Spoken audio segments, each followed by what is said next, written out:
جاوید صاحب آپ نہیں سمجھتے کہ افغان حکومت کا موقف اس پر واضح ہے, اس پوزیشن پر واضح ہے؟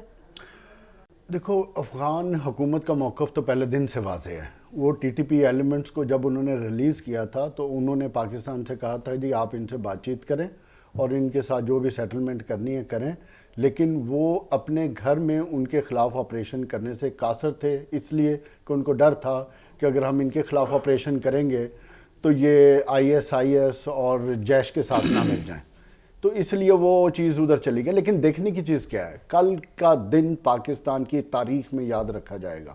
ایک ایسا دن جہاں 100 سے زیادہ شہادتیں پشاور میں ہوئی, 50 کے قریب بچے ڈوب گئے, وہ بھی شہید ہیں, 50 سے زیادہ لوگ لسبیلا کے قریب ایک ایکسیڈنٹ میں جل گئے. قیدر پہ افسوس جس نے پاکستان کے گورننس کے سٹرکچر کو, سیکیورٹی کے نظام کو ٹوٹل ایکسپوز کر دیا. یہ ہے لمحہ فکریہ, یہ ہے 75 سال کے بعد پاکستان کی حالت کہ یہاں اب پاکستان میں کوئی محفوظ نہیں ہے.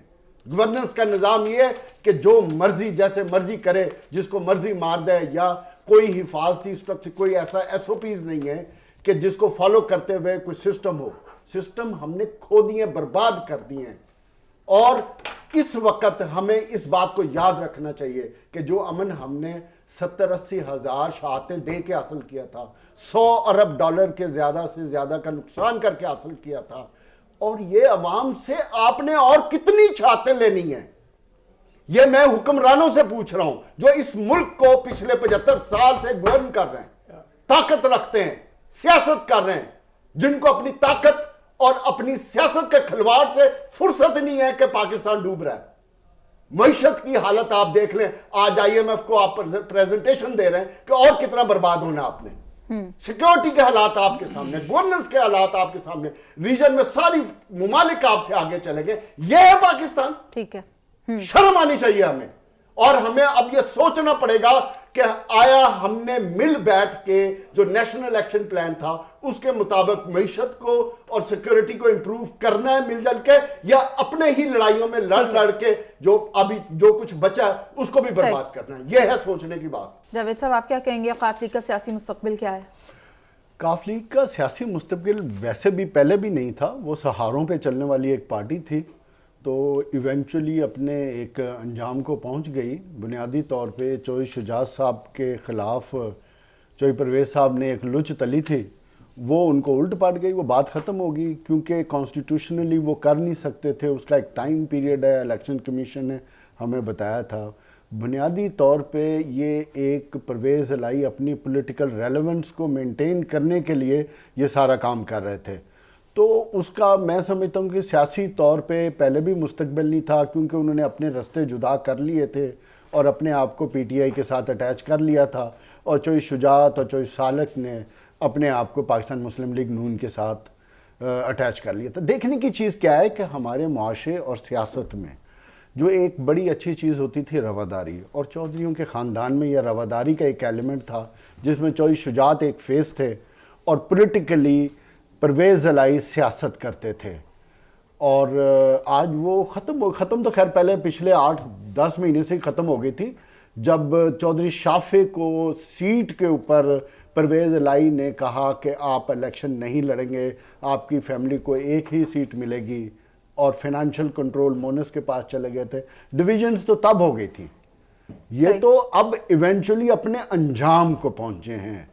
PMLQ کو اگر پولیٹیکلی دیکھا جائے تو اس میں پولیٹیکل سٹالورٹس تو ہو سکتے ہیں, لیکن اگر ایز اے پارٹی میں دیکھوں کہ ان کا ووٹ بینک عوام میں ایگزسٹ کرتا ہے, وہ زیرو ہے, وہ ایگزسٹ نہیں کرتا تھا. پاکستان میں کرپشن میں اضافہ ہوا ہے. ٹرانسپیرنسی انٹرنیشنل کا کرپشن پرسپشن انڈیکس 2022 جاری کر دیا گیا ہے, جس میں یہ بات سامنے آئی ہے کہ 180 ممالک کی فہرست میں پاکستان کا 140واں نمبر ہے, اور عمران خان کے دور میں اگر ہم کرپشن کی بات کریں تو وہ 6 درجے بڑھی ہے.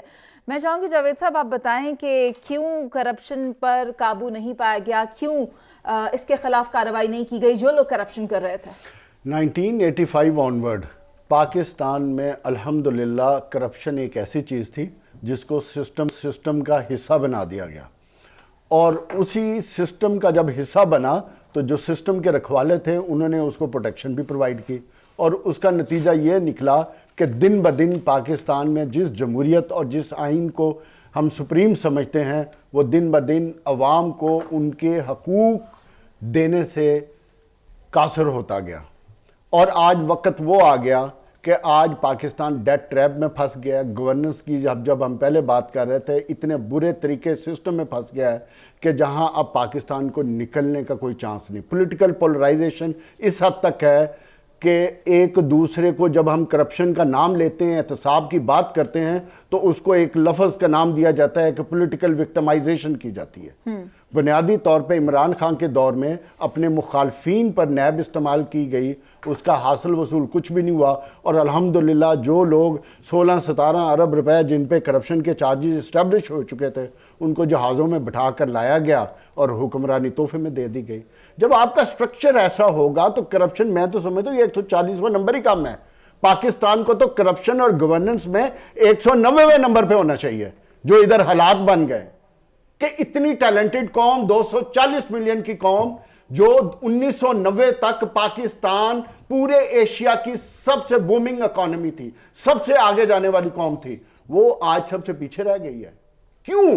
اس لیے کہ کرپشن نے اس کی جڑیں کھوکھلا کر دی ہیں. کرپشن کا کوئی چیک اینڈ بیلنس نہیں ہے. ڈیٹ بڑھتا گیا, کرپشن سے پیسہ باہر جاتا گیا اور عوام بدحال ہوتی گئی, مہنگائی کا طوفان آتا گیا, ڈالر سے لے کے ہر چیز مہنگی ہوتی گئی. تو یہ اس میں اور تو کیا ہو سکتا ہے, یا گورننس ہے یا کرپشن ہے. تو یہ 140واں نمبر چھوڑا ہے, اس کو 180 پہ جانا